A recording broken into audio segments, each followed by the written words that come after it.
For 10 days, I disappeared from the internet, from the music, from conversations, from distractions. And somewhere in the silence, I found parts of myself I couldn't hear before.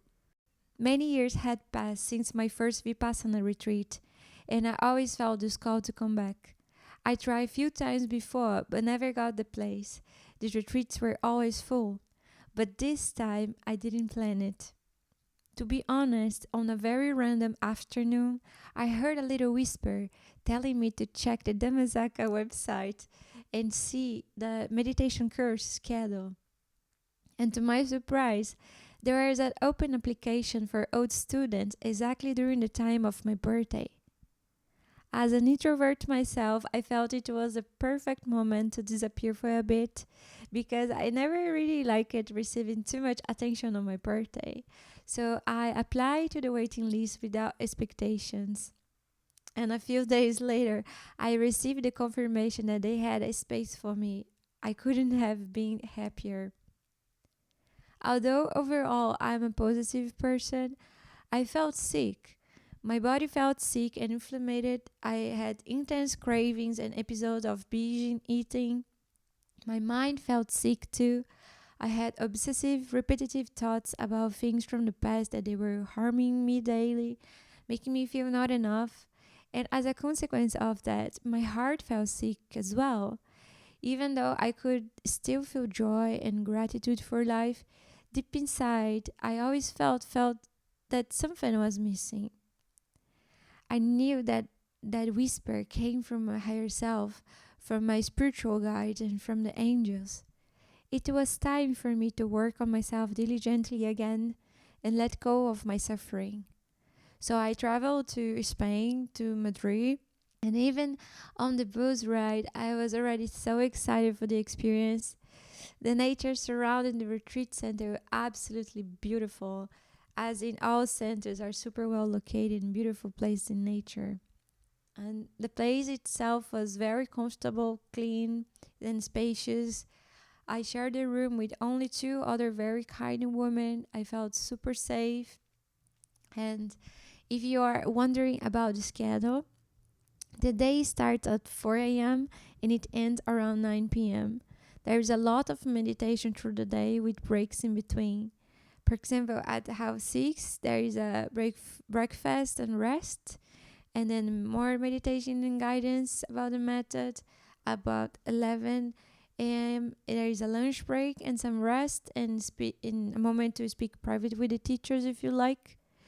Then more meditation and guidance, and at 5 p.m. is a small break for fruit or lemonade for old students. So we are mostly on fasting mode. Was really good for the body.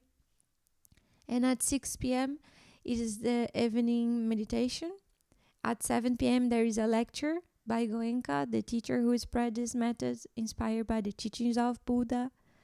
And after that, there is a final short meditation, and finally we shower and go to sleep.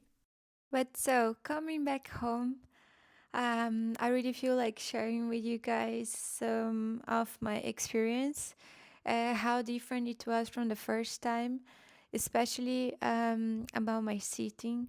So and this is also I gonna record another video to teach kind of some how to meditate, but also to teach how to sit, but just a little demo.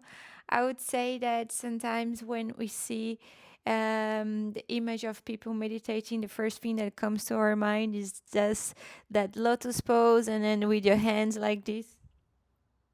But like nobody meditates like that, you know. If you have been to any meditation center, like each person meditates in their own way. And what was very helpful for me was to use the Caesar chair. I'm gonna put an image here. It's very well used, or like it's more common in the Zen Buddhism, or like in China, in Japan. Some meditators, they use these with no shame, you know, because what Buddha teaches as well is like it's not about the perfect posture of the perfect way that you sit. As you can use in any type of position that you feel comfortable with, because you cannot feel distracted by the with the how painful can be in your body. This is not the goal of meditation, and it's why as well I'm such yogi lover, like in the way that we forget for many times, especially in the modern times of yoga, that we feel that is to do all the acrobat stuff and to show off on social media or handstands, whatever. But like the asanas, they are the main goal of the asanas, and first to have the body preparation is to meditate. In the yoga sutras, in yoga philosophy, it's really the main focus of yoga is for you to be able to meditate and to clear your mind and to have morality, and like to be a good person, a kind person in society and in your dharma walk. So why we do yoga? We do yoga to be able to sit, and we will be able to meditate, and to meditation and to peace of mind, to this quietness. Then we are able to be better humans, and and support our family, our friends, and the community around us. And so it's what I want to say. You should find your own way to sit, and you should not be ashamed of also use as many pillows as you need. Also, it was very interesting to see how each person, they have their own way to sit, and involving like so many pillows sometimes, or some people don't need anything, or some people need the chair like me. You need to find your way to sit, because maybe what is making your meditation more challenging, because maybe you're not sitting well, because maybe you're repeating a pose that you saw on the internet that was not made for you, darling. So yeah, just find your way that you sit. And then, since I found my way to sit, everything went much better. But I would say again, I arrived, as I already mentioned, very sick. And so my first 3 days were very challenging. I couldn't sit for more than 10 minutes without moving. I always had to change my posture, or I had to, like, I don't know, like these little things, do this like a cosera, like it was, I forgot the word in English, but I had to do like this in in my body, and I was just like, and it was very hard. And I think also many of us, we have this addiction with phones, so we are like checking our phones all the time, and then thanks God we could not have our phones, right? So like I feel that probably part of my anxiety about not being able to be not moving is because, like, on my home, I'm always checking my phone each 20 minutes, so it's also something that I feel much more conscious now, and avoiding my phone big time, but not about avoiding. I just don't feel the need so much. So it helped me a lot to have this awareness as well. Besides checking like social media, I felt that I was like feeling the good feelings of checking your message here on YouTube, and I was like checking quite often during my day.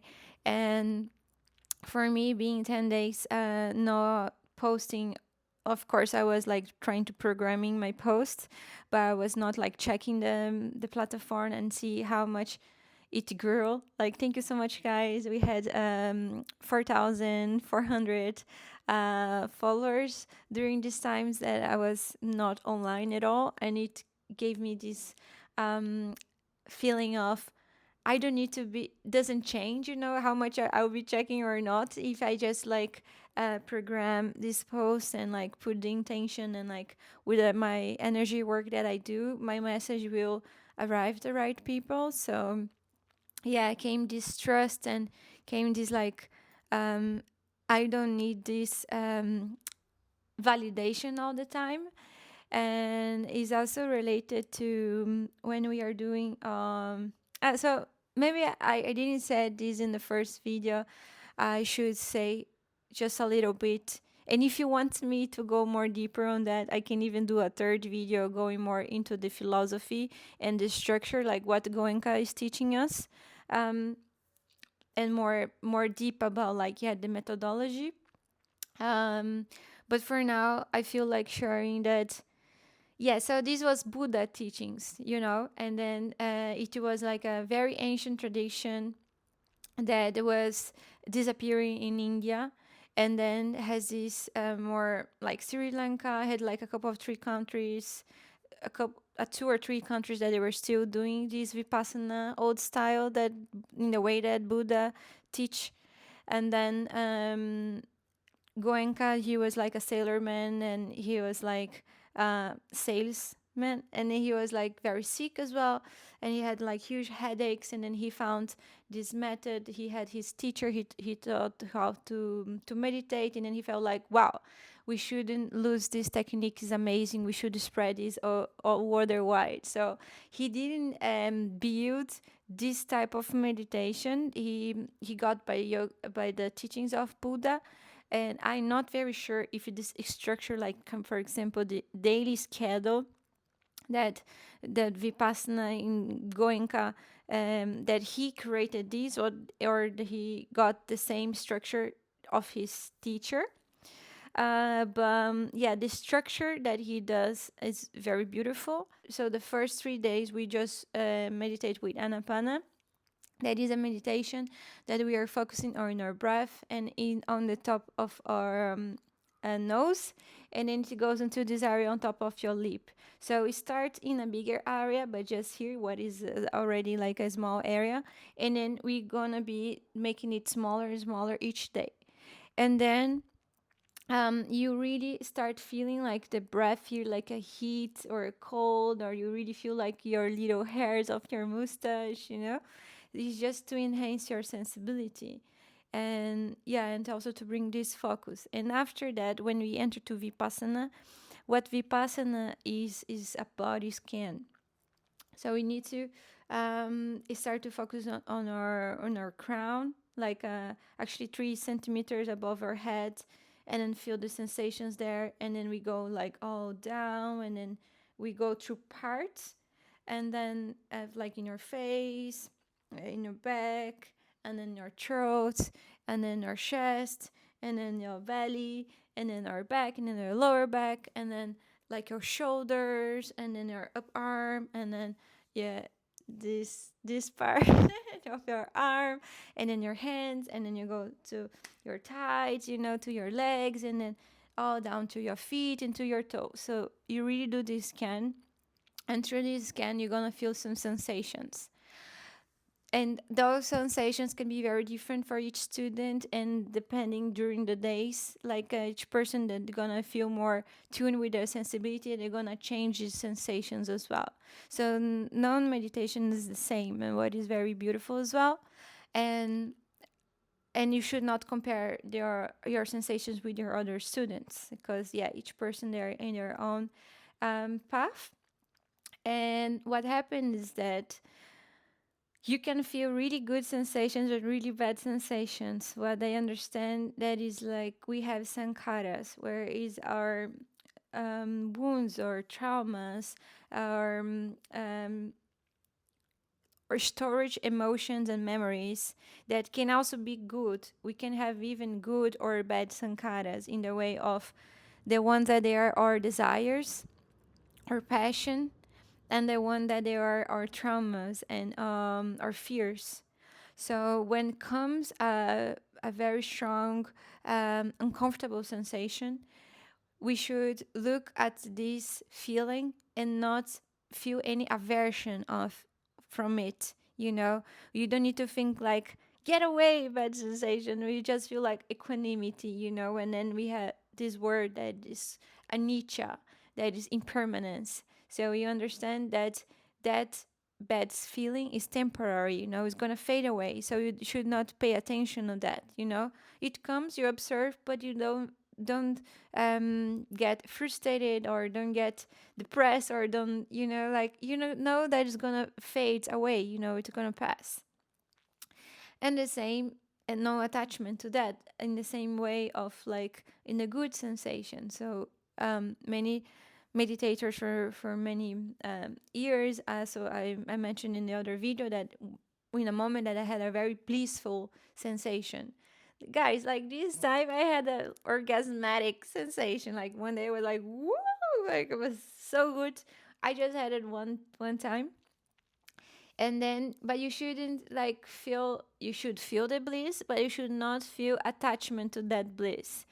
And so in the way that if you meditate again, that you want to be waiting to feel that feeling, and then you're not gonna feel, for you to don't feel frustrated, because if you feel attachment to these good feelings, and then you're bringing these desires and these passions and these expectations that are not good for you.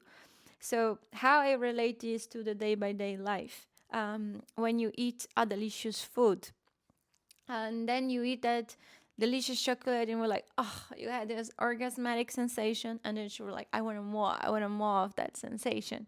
And but you know that it's going to harm you, or even that you're in love with someone, you had delicious like sex night, love night, and then but the person is not good for you, or like you're not in the same page, and then you feel this attraction and attachment to this person because of how good you felt in that moment, that is really imprinted in your body, and your body, even that your mind says like, no, it's not good for me, it's not aligned, but because your body really had that memory of that good sensation, what your body is doing to the chemicals inside your body is craving more of that. And because you're feeding when you remember that good sensation about that delicious food that you had, and then you're like, oh, that was so good, and then like you just be experiencing that memory, and sometimes you are escalating even more that it was in the real life, you are romanticizing that feeling, and then we feel that attachment to that. But in the same way, if you're like, okay, oh yeah, that was good, but if you don't feed that thought, and then you just do something else, you let it go, and then you're like, suddenly you're not thinking about that, it was not so important. So whatever our challenge of is the compared with the amount of importance that we put on those, to the good things, to our desires and our passions, and as well to the bad things, to our traumas and to our wounds.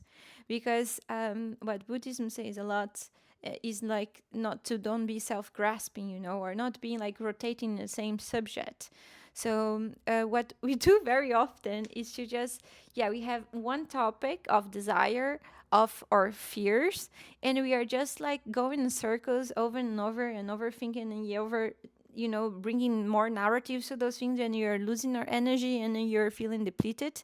But we put ourselves there, rather than like, we have a mission, we have a goal, we have a purpose, like let's focus on that, let's focus like, and to feed our body with good like whole food, and like to go to work out, and to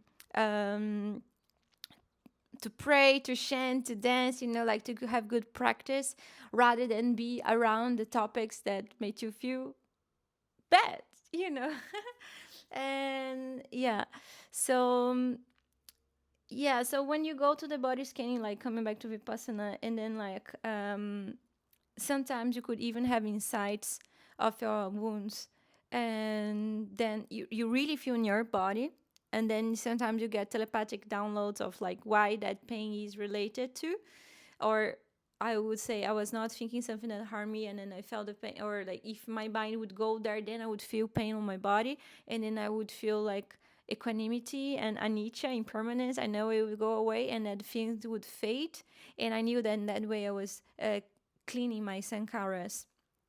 I had a lot of crying there as well. Even one day a teacher asked me to come, but at this point, guys, you already know I cry a lot, but I really like crying. It's my way to release. I feel I cry to myself when I cry to others that are not able to cry. I feel I'm doing this cleaning for myself. I'm doing this cleaning for the collective of people that were there with me. I was also thinking about you, every one of you. I was in Buddhism they say like for you to share your merits. So like Vipassana method of Goenka is not Buddhist, but is according with the teachings of Buddha. But so if you go to Theravada Buddhism or like another root of Buddhism, they are kind of have very similar things. Is why I'm just saying, like not announcing Buddhism on this way about sharing the merits. It was the same in Vajrayana and Tibetan Buddhism where I was studying last year in India. That we should, when we are in a place of love and happiness and joy and having this feeling of oneness, we should share our merits with the collective. And in this way, for example, practicing Metta Bhavana, like Metta is the meditation of many of you might know, like the mantra Loka Samasta Sukhino Bhavantu, may all live in peace, be happy and free. So we are wishing these goodies to our community and to, I always imagine the planet Earth and really the Mother Earth and all the beings that I can see and I cannot see, name unnamed, and then I just send all my love and send my bliss and my gratitude and my compassion to all beings. So I share my merits, and I was really thinking about you guys and like sending you all this bliss that I was feeling there as well. And in this moment that you learn how to do this metta meditation in the last day, you feel a lot of bliss. Everybody cries and like everybody feels just like wow, because why are we doing all of this inner work? Of course, is for ourselves, but it's for the planet as a whole. Like we want everybody to feel good and to feel happy and to feel free. And through our liberation, we are liberating others as well. By speech or even just by being, by the frequency that we carry. Going to meditation centers, you always feel that the energy is different, and it feels like I love a meditator, like like a person that is always meditating and you just are around them, and or like yeah, I feel this with many Kundalini practitioners, like you just around them, you're just like you just feel more calm, and just those people that carry this beautiful frequency that's really like life changing. And yeah, so you start with this small Anapana meditation, and then you go to Vipassana meditation, and then you go to Metta meditation. And what they advise at the end of the course is that you do 1 hour in the morning and 1 hour in the evening. What is pretty challenging in our modern culture, but I did download an app called Inside Timer, and I'm doing a challenge to meditate at least half an hour a day, but not, I always meditate for many years, but I would call my lazy meditation practice. That would be even just being very conscious on my day by day, or for me meditating is like when I'm playing music, or when I'm painting a canvas, when I'm drawing, when I'm tattooing, when I'm dancing. Those are active meditations. But I really feel that I didn't have this opinion before, but really the Vipassana brought me this, like, I need to come back to my body. Also, I used to do a lot of visualizations, meditations, and to have many brain frequencies, what I used to do before I sleep. Most of the times, also times working on computer stuff, I would be listening to these frequencies. But I feel now that what my soul needs, and I'm not saying that it's for you, okay? Just like if you feel happy with your way to meditate, good for you. Just saying, like for me right now, I feel I read to stop with the fantasy of visualizations or even with the music can be just a distraction for me right now, because I need to come back to my body and really feel my body. I really want to be able to understand what my body needs, even according like I when I'm eating now, turn off all the device. I'm just eating in silence, and I'm eating very slowly. I feel more satisfied with less than before if I'm distracted with other things. um, and and understand how I can keep cleaning my Sankaras. You know, always when I go to Vipassana mode, I already feel like this Theta mode. I feel these vibrations on my body, and I feel like a bit high. So with the completely silence, I bought, is not here, but I bought a new headphones where I can with the sound cancellation. It was life changing for me because I feel very sensitive with the noise around my house, and then now I feel like I can be in completely silence during my meditation with no music, completely silence with my headphones. I just had this timer of half an hour, and some days can be more challenging. The half an hour feels like 2 hours. Other days, the half an hour felt like 15 minutes, felt or very, very fast. But I think like half an hour is a good length for me right now, because maybe 15 would be too short. Has this moment where the mind goes, and then for me, and maybe 1 hour is too long. But I will keep diligently on that, and I want to inspire you, my friend, to try to have this um, meditation practice daily, because it will be very beneficial for you. It has many scientific proof about it. If you are more like science based, if you want to go to read some scientific articles, go for that. And I feel that I'm less anxious of, not that I'm anxious person, but that I used to very in the past, and then during my practice I feel more grounded. But like just this rhythm of life that you want to do everything fast, like eat fast, shower fast, or always thinking what we should do. I'm very creative. I'm very passionate about my things, so I'm always like, I like to be in movement. And then I was maybe doing things too fast, and then I feel like, no, I can have I can do things more slowly.